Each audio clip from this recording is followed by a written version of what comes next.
Good morning. Welcome to the Heritage Foundation and our Lewis Lehrman Auditorium. We, of course, welcome those who join us on all of these occasions on our heritage.org website. Our internet viewers are always reminded that they can send questions or comments at any time, simply emailing us at speaker@heritage.org. For those in-house, your duty at the moment is to check that cell phones have been turned off as a courtesy to our speakers. And of course, we will post the program on the Heritage homepage for your future reference, and copies of the backgrounder report on Red Tape Rising will be available following our program for you all as well. Hosting our discussion today is Derek Morgan, Vice President, Domestic and Economic Policy here at Heritage.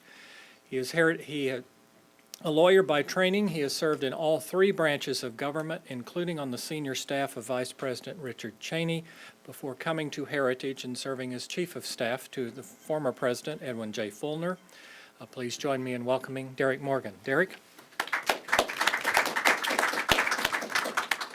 Thank you, John, and thank you all for being here today.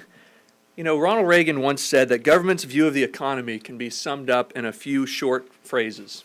If it moves, tax it. If it keeps moving, regulate it. And if it stops moving, subsidize it. And sadly, I think we've all seen a lot of centrally planned economic policy out of Washington far too often in the last few years. In fact, I can remember meetings in the executive office building when I worked in the White House. About 15 of us from different policy departments throughout the White House got together. One day we debated whether jumbotrons needed to have closed captioning on them in stadiums. Another day we were debating over the height of light switches. Something's clearly very wrong with this picture when you have that kind of central planning out of Washington.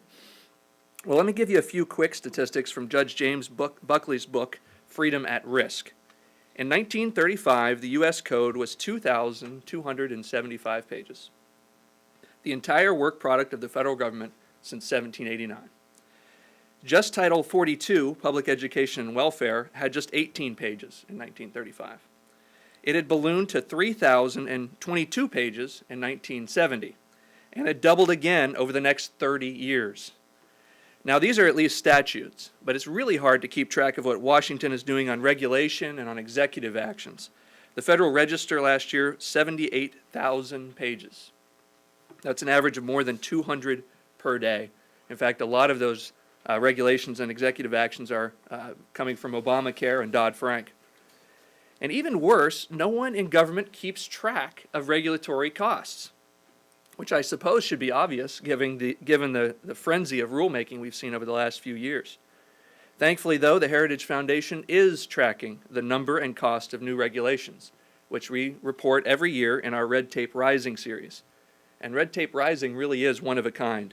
While there exist a variety of guesstimates of the regulatory burden, Heritage maintains an actual database of all the major rules issued by year, and we calculate the costs based on figures reported by the agencies themselves, for better or for worse. The 8th installment has just been released, and I can say with confidence and dismay that the Obama administration is likely the most regulation-happy in history. And we all pay a steep price, either in direct financial terms or in the loss of liberty, or both.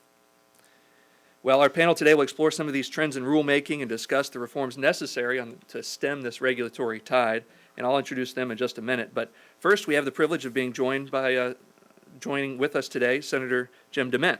He became president of the Heritage Foundation 2 days shy of 1 year ago, April 4th. And prior to coming to Heritage, he ably represented the great state of South Carolina in the House and in the Senate.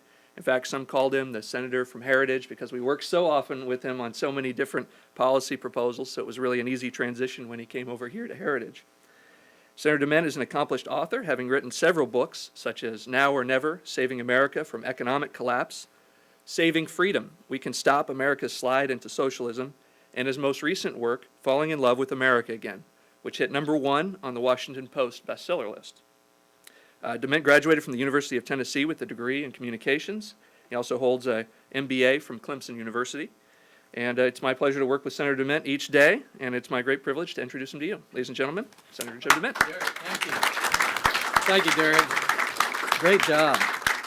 And great job to James Cattuso and Diane and all those who've worked on this. I just feel sorry for anyone who had to go through all of these regulations to try to figure out the cost and implications of them. So thank you so much. And I think the bad news is I don't think anyone in Congress is actually going through them because it's an almost impossible task. The whole idea of oversight over the regulatory agencies has gotten so complex because of just how big all of this is that there's no longer any congressional oversight to the process. So we've got unelected bureaucrats, in effect, writing our laws today. And as Derek said, this is not only a huge economic cost, which means people have fewer jobs and less income, less opportunity in the future. It is a very real invasion of our liberty in many ways. And not only are the government more and more running businesses, but our lives in so many areas. And the problem now is that it's not knowable anymore what the laws and regulations are. And it's hard to have a free society in a rule of law society if the population cannot know or understand the laws. It's amazing that you hear these lawmakers and bureaucrats talk about how these regulations are supposed to protect and help people. I was reminded that just last year I refinanced my house, and a couple of lawyers came by my house for me to sign the papers, literally this thick. And all of it was supposed to protect me when in fact it's unknowable to me. I could have spent weeks and months studying it, still would not have known what was in it. And actually, the regulations have put me at more of a risk because I have no idea what's in them. Yet I signed hundreds of pages to do that. And that's just something that's supposed to help me. And I know as a businessman, and particularly a business who worked with a lot of other business, there's a very real cost here. So I'm very proud that Heritage is doing this. And it's something we need to take very seriously because it is real. It's not just something that we like to talk about every year. This is a huge burden to our economy and our society, and it will fundamentally change our way of life if we don't somehow figure out how to get a handle on this and to begin to reduce this regulatory state. And as you'll hear the recommendations today, that certainly sunsetting the dates on a lot of these regulations is something Congress has talked about for years. A lot of us have worked on it. It's a common sense thing that periodically the regulatory agencies have to go through the review process again, and if they don't reinstate it, it drops off the map. And just a regulatory analysis, not unlike what we're trying to do here, that there should be an official and required analysis of these regulations of what they're doing. There are other ideas that I know that I've worked on are still circulating in Congress. If a regulation has over a certain amount of cost to the economy that it has to be approved by Congress, there are ideas like that we can discuss. But I appreciate what all of you, our whole panel, has done to bring this to the attention of the American people, and I assure you we'll keep working on it because freedom really is at stake. Thank you, Derek. Thank you.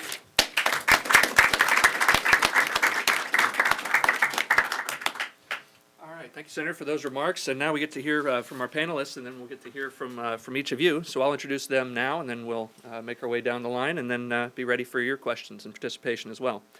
Diane Katz has analyzed and written on public policy issues for more than 2 decades. She's a research fellow in regulatory policy here at Heritage. She's a veteran journalist and policy analyst from Detroit, Michigan, and she joined the Roe Institute in August of 2010. And before that, she worked as the Director of Science, Environment, and Technology at the Mackinac Center for Public Policy. And she was also Director of Risk, Environment, and Energy Policy at the Fraser Institute. She's been published, her commentary analysis has been published at the Wall Street Journal, the Washington Times, National Review, Weekly Standard, and elsewhere. And she's also obviously testified before Congress and several state legislatures as well. She holds a bachelor's degree in philosophy from Thomas Jefferson College and a master's degree in journalism from the University of Michigan. Sorry about basketball. Texas is out too. No, it's not bad. And she's going to talk to us about the Red Tape Rising report. Next, we have Hester Pierce, who's a senior research fellow at the Mercatus Center at George Mason University. Her primary research interests relate to the regulation of financial markets, and that's what she's going to talk to us about. Before joining Mercatus, she was a senior counsel to Senator Richard Shelby, on the Senate Banking Committee. And she also served at the SEC as a staff attorney and a counsel to Commissioner Paul Atkins. And before that, she clerked for Judge Roger Andewelt on the Court of Federal Claims.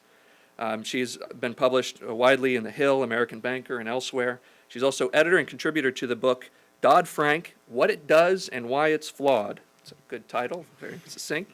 And she's earned her BA in economics from Case Western Reserve and her JD from Yale Law School.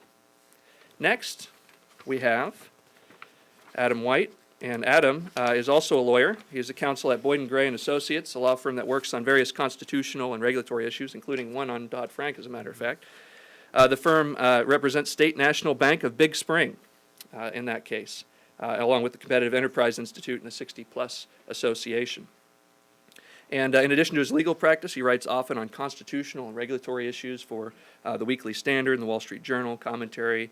I've seen he's a contributing editor to the National Affairs, written a number of pieces there that are excellent as well.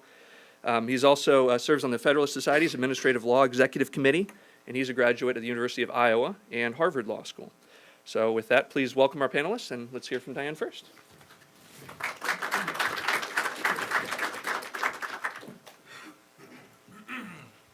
Thank you, Derek. I really appreciate it, especially that reference to 2 decades, which, gives away how old I am, but aside from that.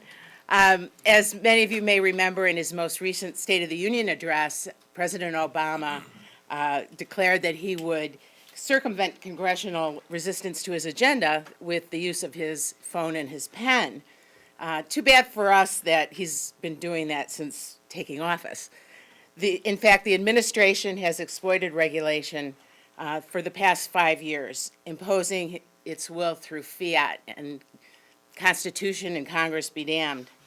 We have documented this regulatory frenzy, and it's not pretty. A total of 157 new major rules with additional regulatory costs approaching $73 billion annually, and $12 billion in one-time implementation costs. And despite Obama's 2011 executive order on regulatory review, under which the administration supposedly was going to eliminate outdated and redundant rules, there's only been a handful of rules that have been deregulated. Simply put, as Derek mentioned, this is likely the most regulatory administration in history. Just last year alone, the administration issued 26 new major rules, and that, although slightly below the administration's annual average of 33, the 2013 number was still twice the average of George Bush. The $73 billion figure, meanwhile, is more than triple the Bush average of $22 billion. I'm sorry, the Bush total of $22 billion. The actual cost of these new regulations is undoubtedly a great deal more. For example, cost-benefit analyses are not typically performed on the 2,000 to 4,000 non-major rules that are issued each year. But even the costs of the major rules, many of them go unquantified. For example, regulators last year failed to calculate any costs for 7 of the 26 major regulations issued. Another 9 of them lacked data for key components of the rules. For example, the Department of Energy reported that annual paperwork costs for its cybersecurity rule as $56 million, but they failed to quantify the costs of materials, equipment, and labor that will be necessary for compliance. Some of the most problematic new rules last year came from the Consumer Financial Protection Bureau, which actually is now one of our most powerful and least accountable federal agencies. And these included 4 major rules restricting access to mortgage credit.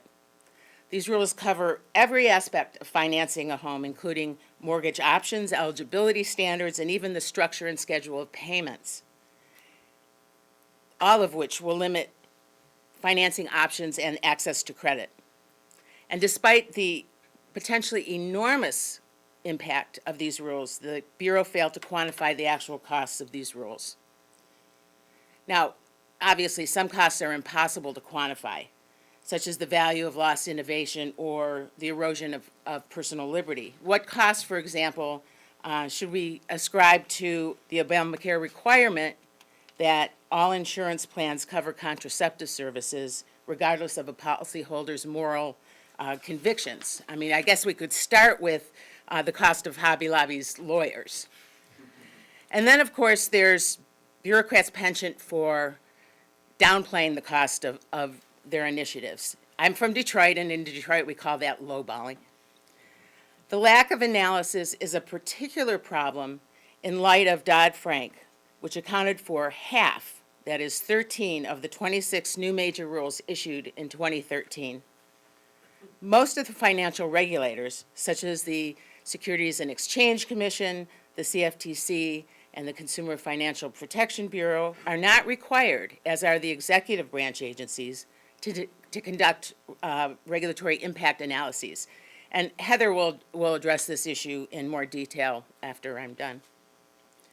Of the 2013 rules for which costs were quantified, the most expensive was an Obamacare mandate jointly issued by, and you know this is going to be trouble, Internal Revenue Service, Department of Labor, and Department of Health and Human Services.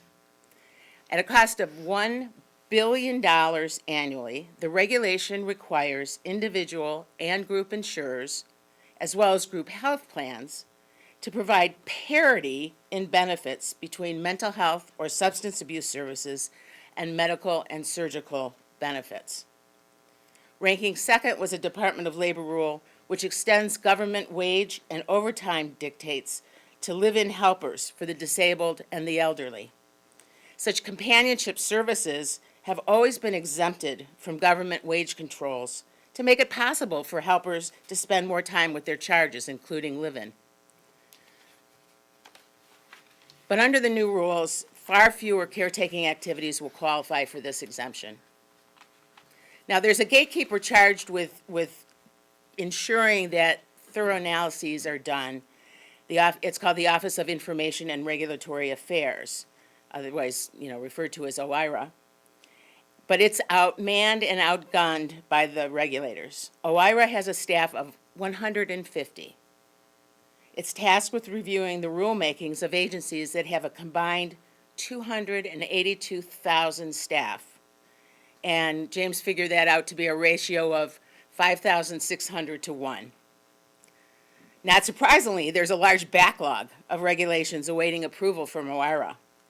60 of the 114 regulations that were awaiting review in late February when we did the numbers had been pending for more than 90 days, which exceeds the rules of rulemaking. And then another 14 were pending for more than 60 days, but less than 90 days. Now, don't get me wrong, I am not calling for more OIRA hires here. I mean, obviously, the remedy is to cut on the regulatory side. But don't expect any regulatory relief for the duration of Obama's term. Agencies have identified 125 major regulations in their agenda, their unified agenda, that will be taking place in the next year or so. Now, this is slightly less than the 129 that were identified in the last report, but it's still very high by historical standards. And in the Red Tape Rising report, we give a chart that shows the growth over time. Among the busiest will be the Environmental Protection Agency. Although the agency only added 2 major regulations in 2013, its total for the past 5 years is 21 major rules with an annual cost of $38 billion. The EPA's grand ambitions for 2014 include a new definition of waters of the United States. This is under the Clean Air Act, which would expand EPA jurisdiction over all natural and artificial streams, lakes, ponds, and wetlands. New, more stringent motor vehicle emissions and fuel standards, and standards for cooling water intake structures, which is part of the, control energy jihad. And this final rule would control the withdrawal of water that's used to cool the dissipating heat from industrial processes. Now, it's important for us to remember that all of this regulation doesn't just affect businesses. Regulations increasingly restrict lifestyle choices that were once left to our individual preferences.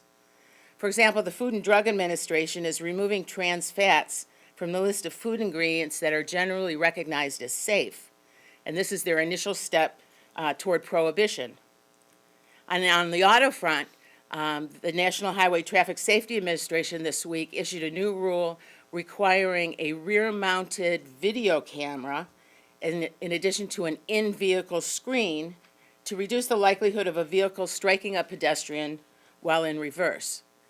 The real question is how many pedestrians actually get hit by cars in reverse, and I can assure you it's not many. The Obama administration defends its regulatory record by touting benefits. But the cost of regulation doesn't go away just because there are benefits. In most cases, the benefits don't even accrue to those who are bearing the largest costs. Nor do benefits justify government interference in every aspect of our life.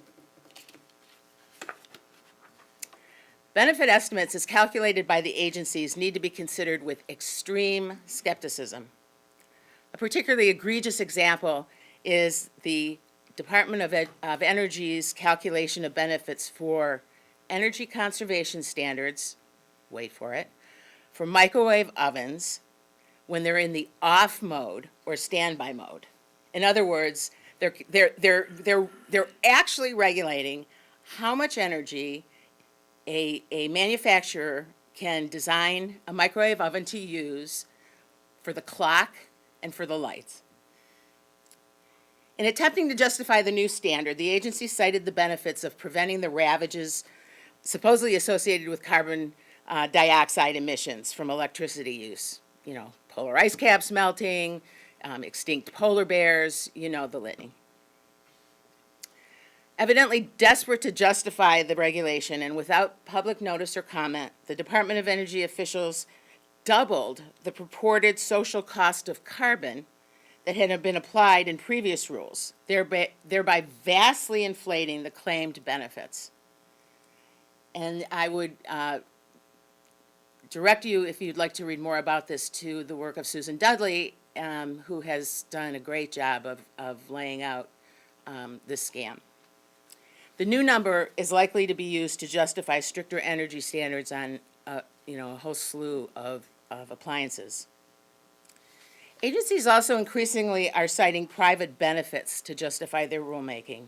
That is, benefits that are paid by consumers who receive them. So, for example, with the microwave oven regulation, it treats the cost saved from less energy use as the benefit, regardless of whether you and I would choose to pay extra for a more efficient microwave oven in the off mode, or buy a less expensive oven and use the savings toward all the other more expensive products that are now available because of regulation. Whenever government mandates such benefits, they basically are taking away our ability to choose whether the benefit is worth the cost, and that loss of choice carries a very steep price. Of course, regulatory overreach by the executive branch is only a part of the problem. Much of the red tape imposed over the past 5 years has been the result of Congress writing and passing vaguely worded, vast legislation in which it grants its discretion to the regulatory agencies. And doing so allows them to do something without bearing the blame for the specific regulations that follow. So obviously reform is needed. Restoring congressional accountability is where we need to start. Congress, not regulators, should be making the laws and should be accountable for the results. No major regulation should be allowed to take effect until Congress explicitly approves it. Lawmakers routinely vote on legislation authorizing mandates or restrictions on us without any systematic assessment of the costs imposed or other potential effects. So, just as the Congressional Budget Office review is required for any on-budget spending measures, a regulatory assessment ought to be required for any measure before it reaches the floor for a vote. While every new regulation promulgated by executive branch agencies undergoes a detailed review by OIRA, there is no similar process for the independent agencies. Old regulations also tend to be left in place even when they are no longer useful. This can be particularly harmful when, as now, there is a flood of new regulations with unknown consequences. So to ensure that retrospective review occurs, regulations should also expire automatically if not explicitly reaffirmed by relevant agencies through a notice and comment process. As with any such regulatory decision, the reaffirmation could be subject or should be subject to review by the courts. Sunset clauses already are in effect for some new regulations. Regulators, and if necessary, Congress should make them the rule, not the exception. And finally, as I mentioned, regulations issued by independent agencies should be required to undergo cost-benefit analyses. They should be fully subjected to the same safeguards applied to executive branch agencies. So without decisive action, the cost of red tape will consume us, and none of us wants that. Thank you.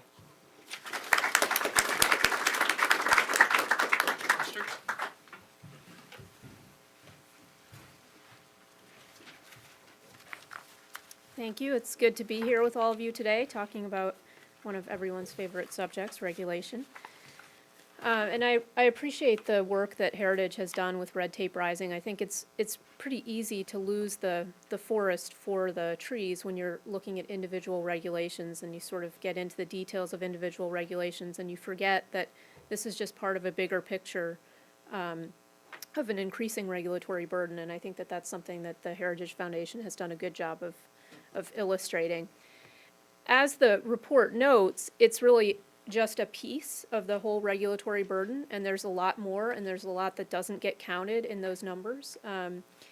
Looking just at major rules, there are other rules also, and then there are also backdoor rulemaking methods that agencies use, and there is a lot of undercounting of costs and overcounting of benefits by the agencies. And so it's helpful to look beyond those numbers, and I'm going to do that a little bit here today with financial regulations. As the report notes, 13 of the 26 major regulations were related to Dodd-Frank in 2013, and it's important to remember that Dodd-Frank was a massive grant of power to the regulatory agencies to write about 400 rules. And as of April 1st, about half of those rules were final and done, and a quarter of them were not yet proposed. So there's more to come where that came from. The Mercatus Center, where I work, has taken a look sort of beyond the regulations into the numbers to see how many regulatory restrictions are being imposed on banks and securities firms through Dodd-Frank.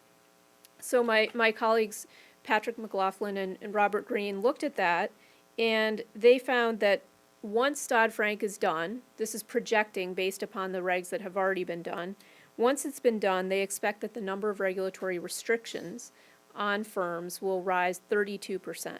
So that's a pretty big change. Well, a lot of people say, fine, I hate banks anyway. We had a terrible financial crisis. Sort of like seeing them suffer a little bit. And plus, there was deregulation before, so now we're just making up for lost ground. And I would say in response to that Diane alluded to this, costs that are imposed on businesses make their way to consumers. And it often doesn't take that long before that happens. This morning, the Wall Street Journal had an article about overdraft fees on bank overdraft fees. And it said that those overdraft fees were rising. And that didn't really surprise me because banks are under an incredible amount of regulatory pressure under Dodd-Frank. And they have to stay profitable, and so they're going to look for ways that they can bring in more revenue, and overdraft fees are one of the ways. And then another thing I would say in response to the claim, okay, look, we had a huge financial crisis, so we need to do something. Well, that is true. We did have a big, costly financial crisis. And regulators are always pointing to that and saying, we need to adopt this rule because we want to prevent the next crisis. So then I say, fine, but let's ask for the connection between that rule and preventing a crisis. And that's what they don't want to do. They don't want to make the link. They say, well, it's part of a bigger picture, and so altogether these rules are going to prevent another financial crisis. My worry is that we could actually end up with a worse financial crisis because of some of the rules that have been adopted under Dodd-Frank. And interestingly, Dodd-Frank didn't touch the one area that pretty much everyone agrees was central to the financial crisis, which is housing finance. It didn't address that. It left that piece to be addressed later.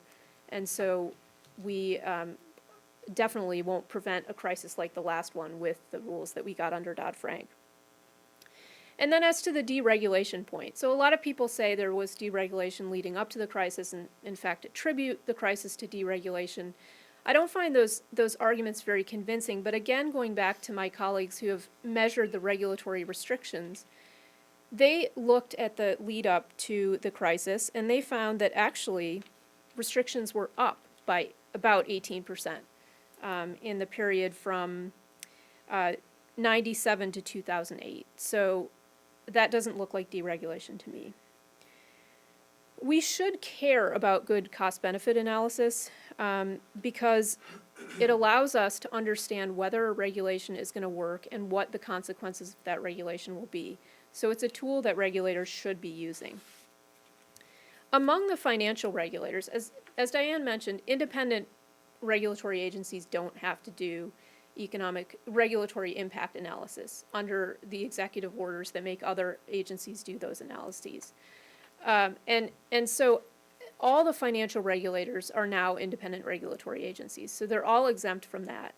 Some of them, however, have statutory obligations to conduct analysis. The SEC is one of those agencies, the CFTC is one of those agencies, and the new Bureau of Consumer Financial Protection also has to conduct some analysis. Unfortunately, that doesn't get reviewed by OIRA, which again Diane mentioned. So those analyses can get reviewed in court, but they don't get reviewed internally before the rule is finalized. The SEC is actually, I would say, among the financial regulators, takes economic analysis most seriously. They have long done some degree of cost-benefit analysis. It's often been, they call it the back end of the release, so it's definitely taken as a lesser part of the rulemaking process. And that has gotten the agency into a bit of trouble. They got sued, and they got sued multiple times, and they lost multiple times. So a colleague and I, Jerry Ellig, just this week we released a paper looking at 7 rulemakings that the SEC put out to try to understand what are they actually doing in their analysis. And we wanted to compare how they were doing with executive branch agencies. Jerry Ellig has developed a scorecard to rate how good the regulatory impact analysis is and how or whether it's used in the rulemaking. And so we found that these 7 rules did not do so well. The average score was 15.7 out of a scale of 60, and the highest one got a 20. And interestingly, the highest ranked rule was not written by one of the divisions that normally writes rules at the SEC, so it seemed a little bit unusual. But the SEC has recognized that they have a problem, and so the staff of the SEC put out guidance to say, look, this is how economic analysis should be done. And so I think that we're optimistic that over time that guidance will take hold and that the SEC will do a better job. I think especially because they've got the hammer of courts looking at them, hanging over their head. But unfortunately, the SEC, with the low scores that we found, we do think that probably the SEC is doing the best job. Most of the financial regulators just don't take they don't think economic analysis is important. They don't understand that it's a tool that could enable them to adopt better regulations. And sometimes there was a board member at the National Credit Union Administration who scoffed at cost-benefit analysis, saying it would be too expensive for the agency to do, and everyone kind of knows the costs anyway, so what's the point? And that's captures the attitude that they have. So we recently decided to look at small banks and how they're faring under Dodd-Frank. We did a survey of small banks, and we asked them a lot of questions. And we definitely did not get the feeling that they were doing well under Dodd-Frank. There's a lot of concern about the regulatory burdens that they're facing, and they're considering strategic options. Can they continue to stay in business? Because there were already a lot of regulations on small banks before Dodd-Frank. These new regulations may be the straw that broke the camel's back. They're certainly taking a lot of time away from the bank's managers, and the banks, a number of them said to us, look, we used to think we were bankers, and now we think we're compliance people. We're spending all of our time on compliance, and we're embarrassed because we're handing these piles of forms to customers, which we don't think are helping them, and we just feel like we're going down a regulatory checklist. One measure of the burden, we asked them about the Bank Secrecy Act and how that compared to Dodd-Frank. The Bank Secrecy Act imposes lots of requirements on banks of all sizes and is widely perceived to be very burdensome. And a vast majority of respondents thought that Dodd-Frank was even more burdensome than the Bank Secrecy Act. And one thing to keep in mind generally is just that the cumulative effect of regulations is really, when you add a regulation, it can impose even more cost than if you just were adopting that regulation in isolation. Because at some point, people throw up their hands and say, I want to do the right thing, but I can't comply with all the regulations that you're putting on my plate because I can't even understand them. I can't even figure out which applies to me. And that's definitely the sense that we got from these small banks. Another instance that shows the poor quality of economic analysis is the recently adopted Volcker Rule, which some of you may have heard about. It's an attempt to separate, to keep banks out of doing things like getting involved with hedge funds and to keep them from doing trading for their own accounts. And this was a major piece of Dodd-Frank. It was added late, but it was a major piece. And it was one that had generated a lot of concern just because it's really not that easy to figure out how to draw those lines. And so a lot of regulatory and bank time was spent on trying to work through these issues. When the final rule came out last December, there was a link in the rule to the analysis, which was sort of it was a cost-benefit analysis that was being conducted by the Office of the Comptroller of the Currency. And when you clicked on the link, it was a dead link. And so I kept looking, there was nothing there. Well, just a couple weeks ago, the analysis actually came out.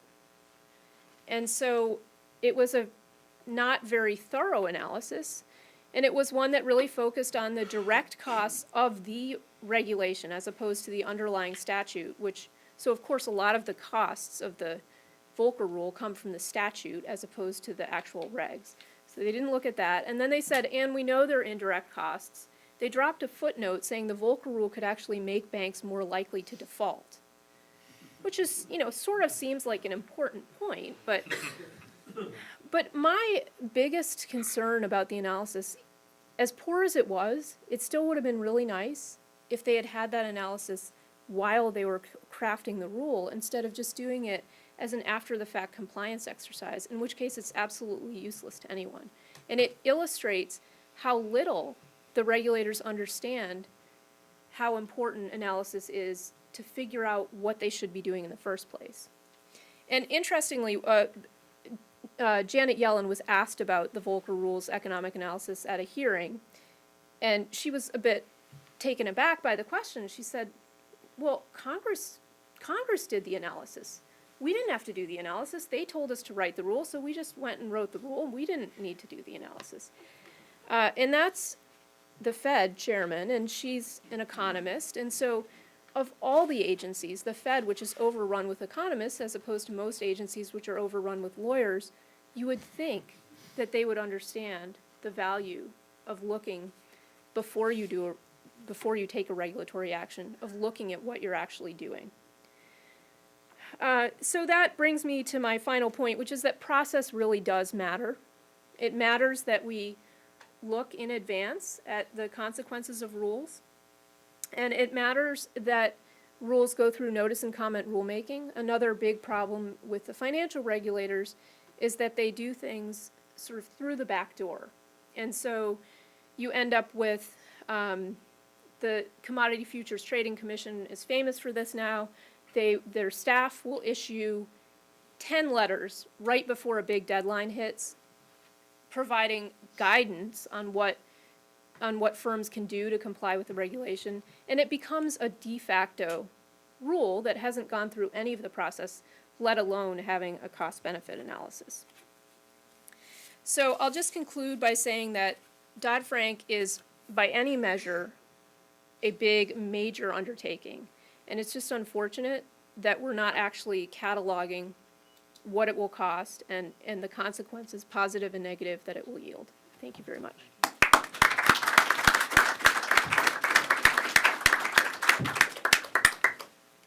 Next up is Adam.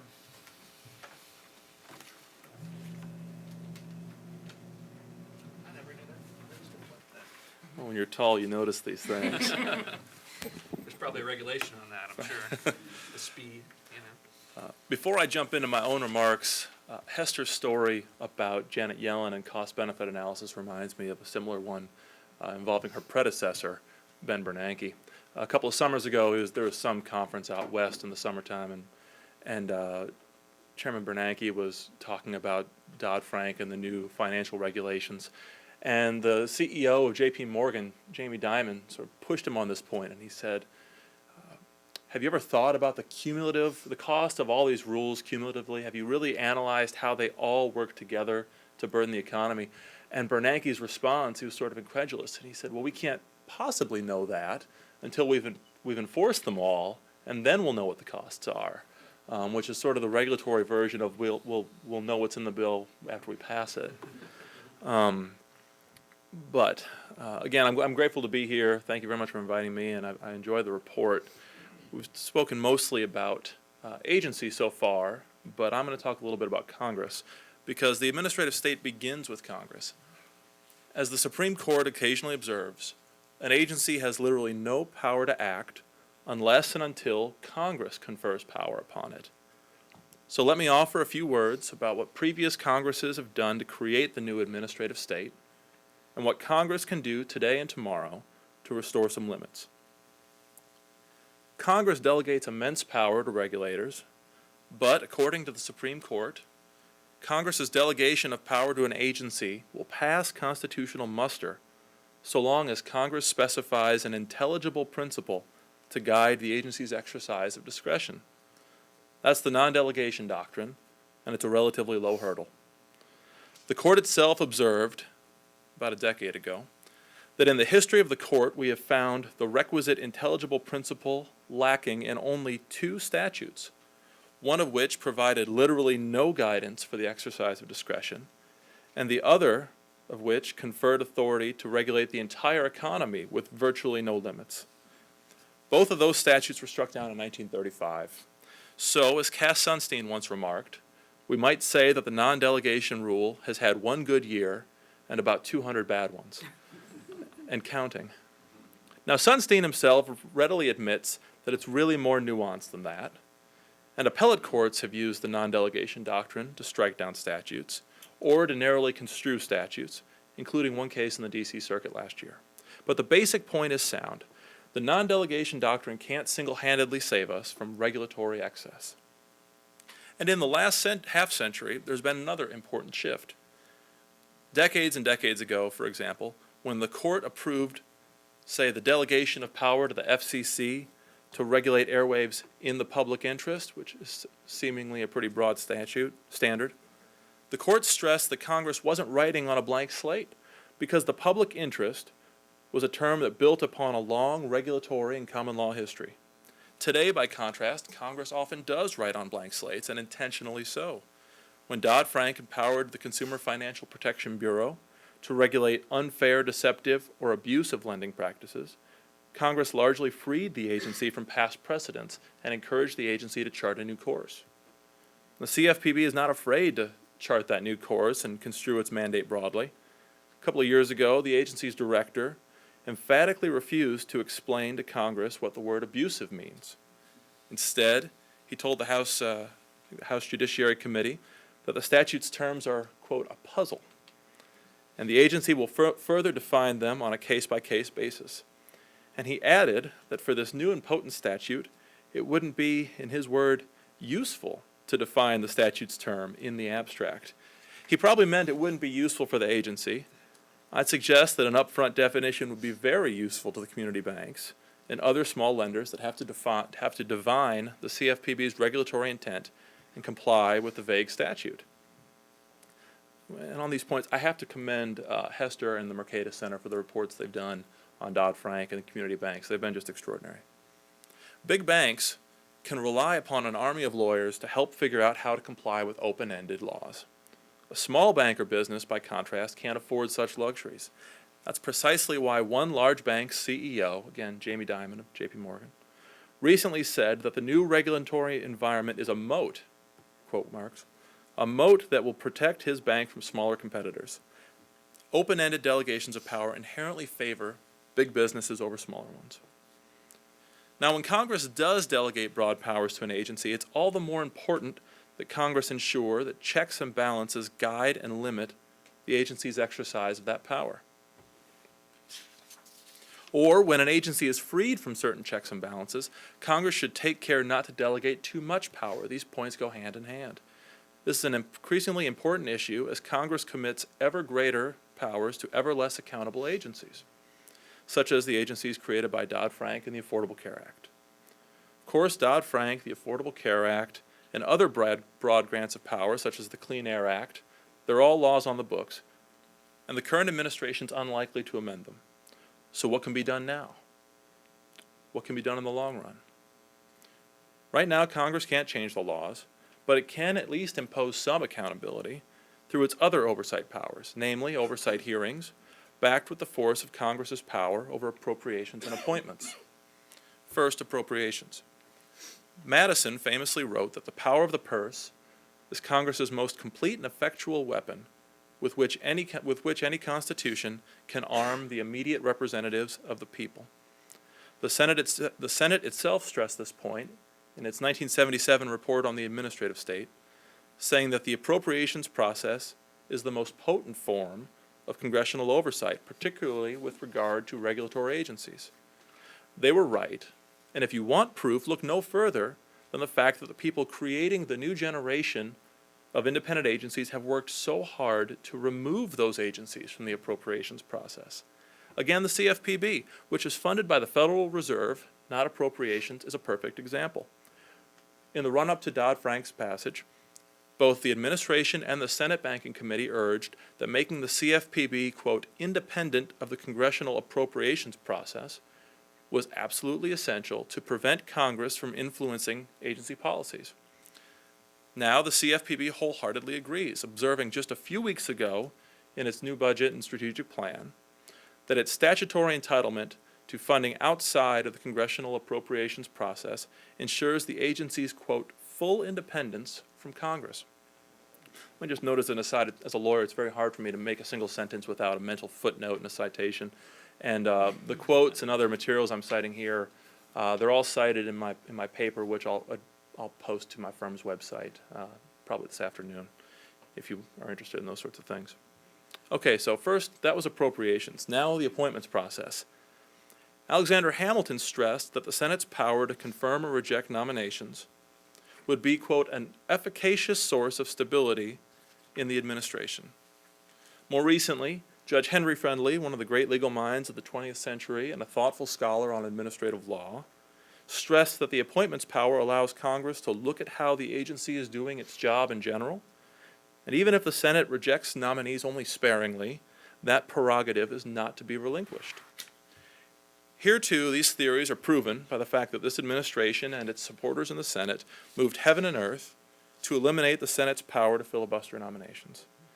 And it appears that the Democrats' next nuclear option, to borrow a headline from Politico, may be to end the long-standing blue slips process for reviewing appointments, further weakening the Senate's oversight role. And finally, there are the oversight hearings themselves. Justice Louis Brandeis famously said that sunlight is said to be the best disinfectant, electric light the most efficient policeman. And so oversight hearings can shine a light on regulatory overreach. Let me offer a recent example. In January, the Department of Health and Human Services proposed to begin interfering with negotiations between prescription drug plans and pharmacies through the Medicare Part D program. Now that's not just bad policy, it's illegal. Federal law expressly prohibits regulators from interfering with negotiations between drug manufacturers and pharmacies and prescription drug plan sponsors. It's pretty clear. A few weeks ago, the department rescinded its proposal, but it did so only after the House Energy and Commerce Committee convened a public hearing and confronted the agency with the fact that its proposal was plainly illegal. Now, I don't mean to overstate how useful these after-the-fact checks and balances can be when agencies enjoy broad powers under old statutes, but we shouldn't understate them either. They're critically important. Now, those are the short-term tools, what we can do now. In the long run, there are several proposals in Congress, such as the REINS Act, the Regulatory Accountability Act, that would enhance checks and balances against regulatory overreach. And indeed, those two proposals and others have passed in the House with strong majorities. Much has been said about them, particularly with respect to their establishment of statutory cost-benefit requirements. But let me suggest that what makes these bills important is not cost-benefit analysis per se, but rather the fact that they would require the agency's own analysis, they would subject the agency's own analysis to checks and balances by other branches of government. The Regulatory Accountability Act, for example, would provide judicial review of the agency's cost-benefit analyses. The courts wouldn't micromanage agency's cost-benefit analysis, they wouldn't redo the numbers themselves, but they would ensure that the agency's own analysis is reasonable, thorough, transparent, and responsive to public comment. The legislative and judicial checks and balances created by the REINS Act would improve substantially upon the current system.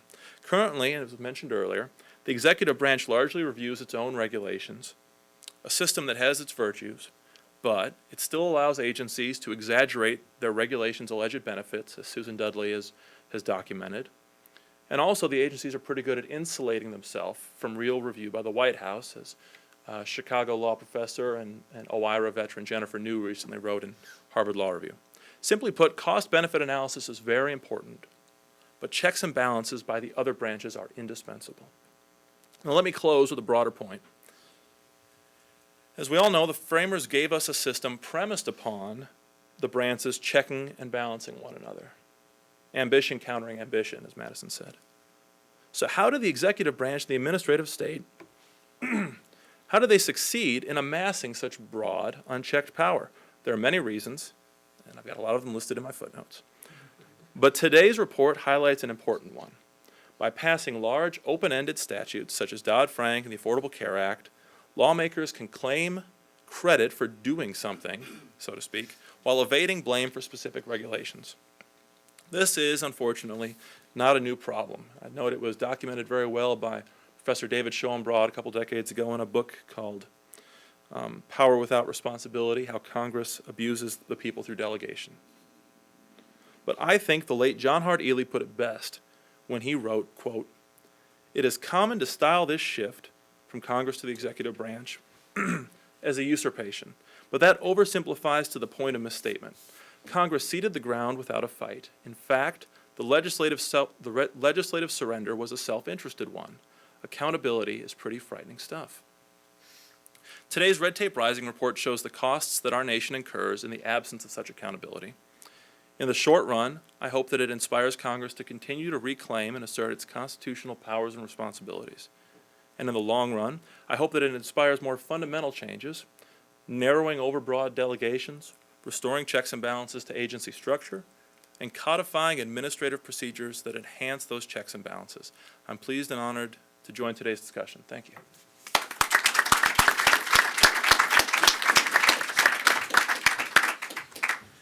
All right, we have time for questions. I might ask the first one while you all are thinking of yours. I just recently watched It's a Wonderful Life again, which is about a small town banker, right? And the 3 C's of banking is normally known as collateral, credit, and character. And in that story, Jimmy Stewart's character very much relies on character as a basis for loans. Would a small town banker be allowed to use those 3 C's anymore? That's one of the big concerns that the small banks expressed to us, which is that that's typically how they did lend. They were very deeply involved in their communities. They get to know their customers through long relationships, and so they're able to say, yeah, I know that you'll pay back this loan, and they can make that loan, whereas a larger bank has a sort of standardized lending model, and that standardized lending model says, if you don't meet these criteria, you don't get the loan. And so then with the CFPB coming in, they said, well, we kind of like this standardized lending model, and so they basically put that into regulation, and that really doesn't work for small banks, and so it has changed their lending practices, and they don't make loans that they used to make. Can I second that? Working on the Dodd-Frank case, this is something that's been very clear to me. The whole point of community banks is the community. They know their community, they serve their community, and these purely technocratic, abstract, numerical standards, they have their virtues, but they really undermine the role of character loans for community banks. Good. I have a question. Yeah, sure. Adam, could you just give us a brief, update on the case? On Big Springs? And I'm not sure everybody knows what the case is. Sure. Well, just real briefly, I'm my firm, Boyd and Gray and Associates, and our co-counsel at O'Melveny and Myers. We represent a West Texas community bank, State National Bank of Big Spring, and the Competitive Enterprise Institute and the 60 Plus Association, challenging, among other things, the constitutionality of the CFPB structure. We filed that case in federal district court in Washington. So far the fight's been over what's called standing, whether you're injured sufficiently to bring your case in court. The government's position, when we filed our case, we supplemented the complaint with declarations from the bank's chairman and other materials showing the compliance burdens, the costs that the bank had to bear in order just to keep abreast of what these laws mean and how the CFPB was enforcing them or interpreting them and implementing them. The bank had to restrict certain lines of business and move into others, either because new CFPB rules just prohibited the way things have been done, or it just created a regulatory environment that was unsustainable for small banks without legions of compliance officers. So we put that all in the case. The government's position, by and large, was that everything our bank was spending on compliance is, in their words, self-inflicted wounds. That until regulators actually come and tell you one-to-one, you can't do that anymore, this is just, so to speak, the cost of doing business. It's not an injury for purposes of standing. The district court agreed with the government, and so we're now on appeal in the D.C. Circuit. We're in the middle of briefing the case. We filed our opening brief in mid-February. The government filed their brief on Friday, and our reply brief is due at the end of the month, and then there should be an oral argument and a decision hopefully later this year. If you're interested in learning more about the case, there's a whole web page dedicated to it at the Competitive Enterprise Institute by Sam Kasman and Hans Bader. Thank you. Excellent. I saw a hand up here first, and then we'll go back that way. If you could just say your name and any affiliation. Yes, Alden Abbott. I'm joining Heritage next week, actually. The current version of the executive order on regulation allows consideration of qualitative factors, including very subjective factors, such as income distribution, fairness, and so forth. Can anyone comment on how that's used in real regulatory analyses and its potential for undermining the whole case for purported cost-benefit analysis by the agencies. I don't know, Esther, if you're an expert. Okay, I'll confess, I've not tracked the qualitative standards, how they've been implemented so closely, but let me offer at least this. In cost-benefit analysis, the numbers and the quantitative analysis is important, but even with qualitative factors, you can't pin them down with numbers, but they're very useful and important because at least it requires the agency to get these things on the table. OIRA, while it's part of the executive branch, they do a pretty good job of convening interagency processes and getting those sorts of issues on the table. And so it's not perfect, but there is some benefit to it. But I'm sorry, I can't back that up with better specificity. I'm not going to fight with Adam, but I'm going to disagree slightly in that these are sort of abstract notions, and we have agencies claiming that feeling good is a benefit, and I don't think that's a reasonable criteria to bring into the mix. We've got a question in the back here. Hi, my name is Barbara Dello. I'm from Leadership Institute. Will Obamacare regulation negatively affect patient care, either by mandating what doctors and nurses must do or by putting recording and compliance burdens that take time away from patient care?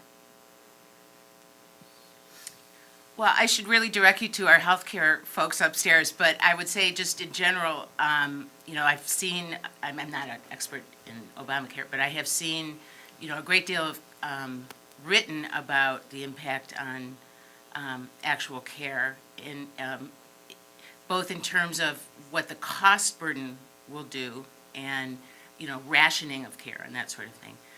In terms of the actual personal relationship between doctor and patient, I think just the introduction of government into that whole mix in a much greater degree than it was before is also troubling. But I can't tell you, anything. I haven't studied it specifically. Yeah, I would have to point you to my colleague, Bob Grabois, who's written a lot about this and can go into more detail on that, but there is good stuff written on that. Another question here, in the middle section. Yeah, Richard Belzer, Regulatory Checkbook. Contrary to type, Diane, you're being generous to the agencies on the cost burden, because your sample, as I understand, is only those rules designated by agencies as economically significant, and there are vast tracts of regulations that are not designated but in fact are, and efforts to motivate OIRA to reclassify tend to fail. Yeah, I think, I can explain why we do what we do, which is that we want to take the focus off of the methodology, because typically, the proponents of more regulation will go after you not on the merits of the case, but on your methodology. And so if we use the numbers that the agencies use, we sort of get away from all that. But we do, qualify what we're saying by saying that, undoubtedly the costs are much, much higher, and pointing out where the weaknesses are. And believe me, you read some of these regulatory impact analyses, and it's a forehead slapper. But you're right. I mean, it's not a complete picture, and but there isn't another closer one out there. I worry about that too, though. The manipulation of what it means to be a major rule is a real concern of mine. Another question in the back. Allie Meyer, CNS News. I know that on the Federal Register, they number the amount of executive orders. Do you know if there exists a scorecard or an impact analysis of how an executive order reduces freedom versus another executive order?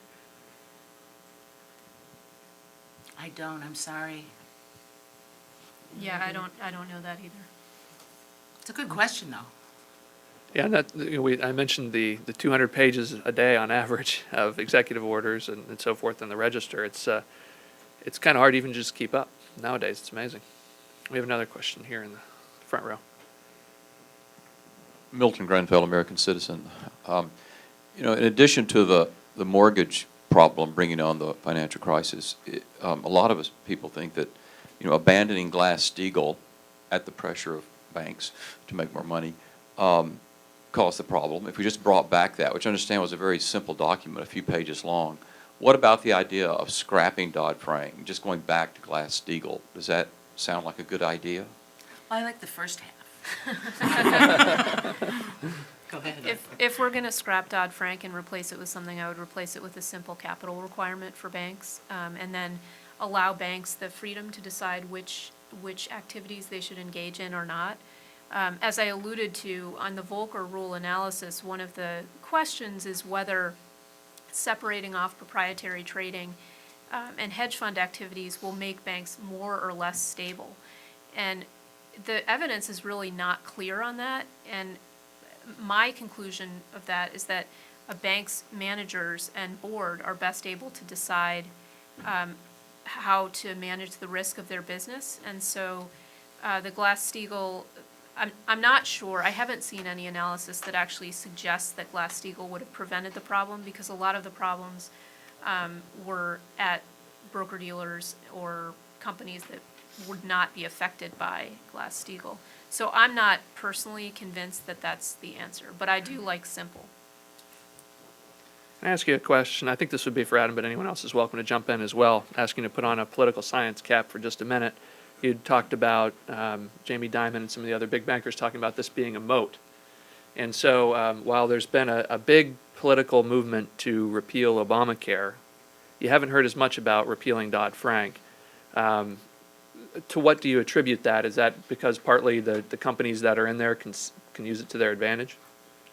Well, I think there's a lot of reasons. I think that's one. I think individual citizens feel the impact of Obamacare in a very real and personal way. Dodd-Frank is different largely. There is the community bank aspect of it, but so much of Dodd-Frank works to affect the markets that just undergird society. We don't realize where the changes are coming from. We don't see how a specific part of Dodd-Frank, whether it's CFPB, orderly liquidation, Volcker Rule, swipe fees, whatever, it's hard to, well, swipe fees, I guess you would know, but the other ones, it's hard to say how they directly impact you. And so I think it just doesn't grip individuals in the same way. But I will say with Dodd-Frank, it's just been fascinating the way that it was supposedly intended to end the problem of too big to fail. But there's been so many studies that have shown that the big banks have gotten bigger. There's been consolidation. Senators Vitter and Brown commissioned or requested a study that's of what's called the too big to fail subsidy, or the SIFI subsidy, the implicit cost of capital advantage that banks receive.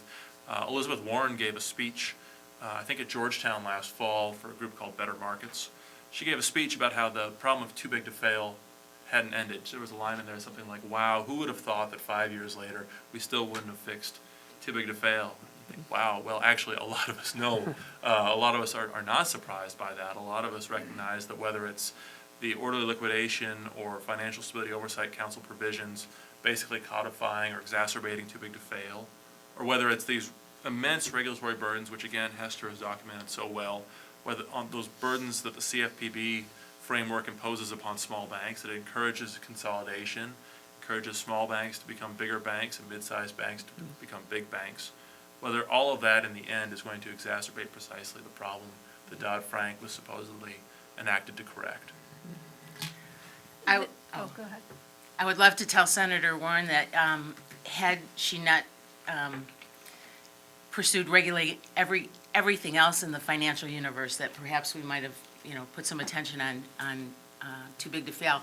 But in answer to your question, I don't think we know what the effects yet are for Dodd-Frank. As Hester mentioned, there's a great deal of rulemaking that still is in the works, and all of these rules haven't even, the ones that are written haven't even fully, taken root in the financial system. And so, hopefully before it gets too bad, because I'm very pessimistic about it, we will take a second look at many of these rules and get rid of them.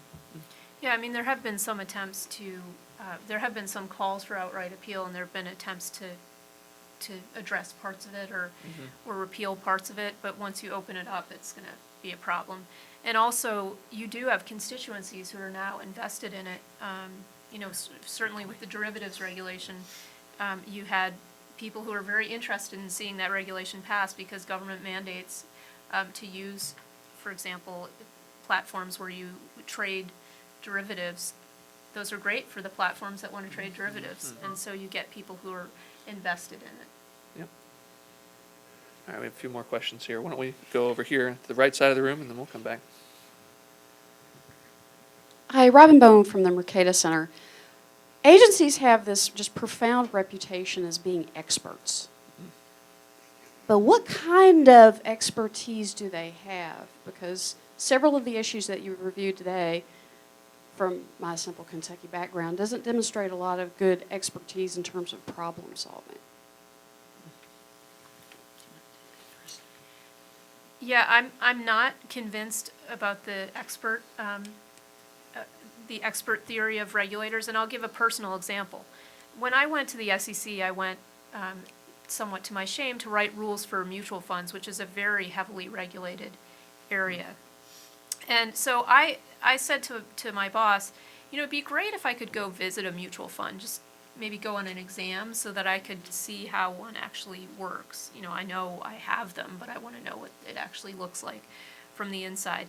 He said, yeah, we used to have that kind of a program, but we did away with it. And so here I was writing rules for mutual funds, and I definitely wasn't an expert. I mean, I learned a lot when I was there, and I'm grateful for that, and I tried to do the best that I could do, and so did my colleagues. But pulling a lot of people in without expertise is not really the answer. So I don't think that agencies are full of experts. I think they're full of lawyers.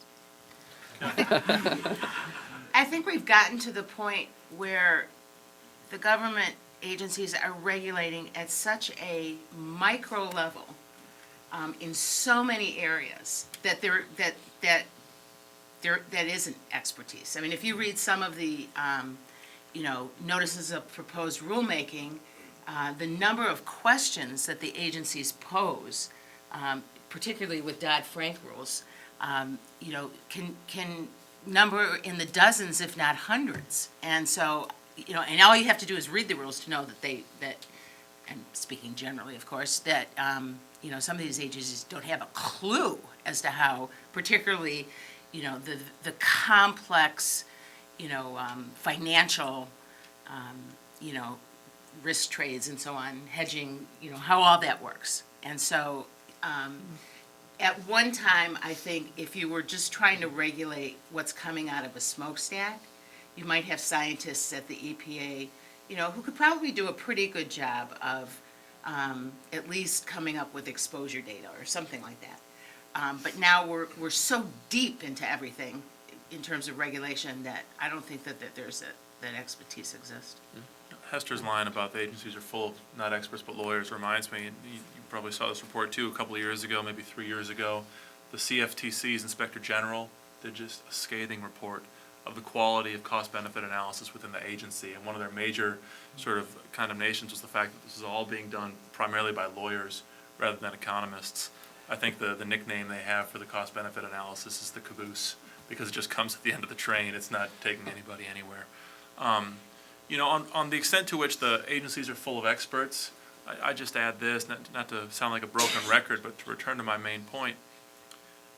If there are experts in the agencies, but those experts, their work isn't reviewed by Congress, by the courts, through even just minimal standards of review, if they're not subject to that type of review at the end, I suspect they won't stay experts for very long, right? If nobody's checking their work, they don't have much incentive to do the best they can do. And likewise, if the agencies are staffed by people who aren't necessarily experts, but are just, they're not experts yet, I think that the prospect of the review process, in the lawyers we say the adversarial process, just the give and take, the checks and balances, not just by the branches, but by participants in the process, that can make these people more expert at what they do. And it's only by ensuring that there are these outside mechanisms that are sort of making, that are putting regulators, that are incentivizing them, such an ugly word, but incentivizing them to do their best work in public, that really can do a lot to improve the quality of the agency's work. So this is a good segue for a point I always try to make in these forums, which is this. Even presuming we had the most brilliant technocrats, and even assuming we had perfect cost-benefit analyses, none of that really matters if the regulation has nothing to do with the core functions of government. And that, to me, is the ultimate question, whether or not a regulation is something that the government ought to be intervening in, as opposed to whether the costs, are commensurate with the benefits, or whether the government knows what it's doing with writing the rule. Can I say, that's one of the real benefits, as I understand it, of the Regulatory Accountability Act, is that in addition to the cost-benefit requirements, it would require regulators to consider market-based alternatives, the no-action alternative, and other things, to get regulators thinking outside of their narrow sort of regulatory mandate. The old line about when all you have is a hammer, everything looks like a nail, that's the problem you're describing. Yeah, and I think it puts it's really unfair to ask regulators to do things that they can't do and that the markets can do better, because the markets are much better at tailoring rules to the actual situation, and regulators have to write one-size-fits-all rules. And just a note that lawyers on the LSAT, there's no math at all, just a note. Anyway, let's see, we had a question here in the third row. Yes, my name is Hermes. I'm from the Occupy Wall Street. And my question may be addressed much more directly to Heritage Foundation and to the other organizations that are here, because I think it's fascinating to see how red tape show something that is happening at a deeper level. And it's just one component of a higher, many more dimensions. What is happening actually is a disguised war against the US. But it's happening at a spiritual level, and it's not easy to understand unless a long explanation are given. To just give an example, this Obamacare law stemmed right from a book, from a Revelate book. So this is a dimension that many of us don't know or don't even think about it. But it's the reality, and unless we go there, we cannot understand what is going on. As Mr. Jim DeMint said, this regulation will profoundly change our way of life, and that's part of the ongoing war. So are here any people interested in knowing and understanding this dimension, so that to see the bigger picture of a very dangerous war waged against the US, and that's happening at the spiritual level, at a subtle level, so that people cannot see what's going on. Okay. But it's a very dangerous thing. Okay, thank you for that comment. Does anyone want to talk about the how regulation is maybe emblematic of a bigger problem with the economy and the way the federal government tries to manage the economy, and even the idea of the federal government trying to manage the economy? Well, we just need to look, I mean, I agree with you in the sense that the growth of government, the size of government, and the degree of interference that the government has in so many aspects of our lives is changing fundamental, values that we've had in terms of freedom and in terms of how we make decisions and in a great many areas of our life. And that's why I work every day to try to, constrain that and repeal that. Thank you. One other thing I'll say is that my colleagues in the Meese Legal Center produced a report called Overcriminalization, which looks at federal criminal laws that then just ensnare normal people. There's no requirement for a scienter, a knowledge that you're breaking the law, and a lot of times it's even regulatory laws that they're breaking, whether they be environmental laws about packaging or something like that. And I don't see how we can expect normal people to follow 200 pages a day out of the Federal Register. So, yeah. Let me just add, Yeah. I mean, I don't have any brief against Wall Street. American capital markets have done amazing things. But I would point this out. We had Occupy Wall Street, but there was never Occupy Main Street. Because people, I think, on the left and the right understand that at the community level, good things can happen between community banks and the communities they serve. And I think actually there could be broad-based bipartisan support for reforms of community banking. I think people on both the left and the right recognize the risks that are evident from central government, micromanaging those community-based relationships. And I think it's a good opportunity for bipartisan reform. And It's a Wonderful Life is a great movie, by the way.